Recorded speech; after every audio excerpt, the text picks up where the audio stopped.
Зубков центрира към далечната града, заспа отбрана. За съжаление, открива резултат на далечната града, абсолютно забравен. Игор Хър. Марселиньо стреля, града на другата врата.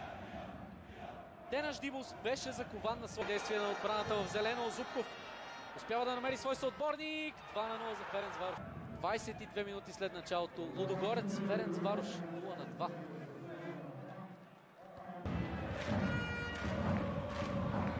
Топка сега Терзиев. Лудогорец връща един гол. Но все пак, колкото и клиширано да е надеждата, умира последна. Лудогорец поне има тази надежда. Чибота много хитро, отново Швирчок.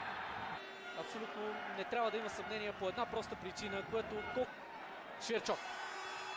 Колко хладнокръвно от Швирчок. Реши да заложи на изпълнение стил Паненко. Време, забележете, губил е и е отпадал в европейските клубни турнири. Това вече е 3-1. Момент, в който определено натиска, импулса, изобщо всичко бе на страната на...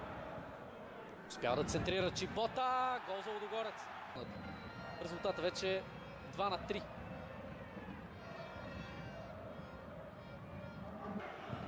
Зад гърба му Сесинио. Жоржини опитва нещо интересно и за малко. Макините съвсем логичен на фона на стечението на обстоятелствата.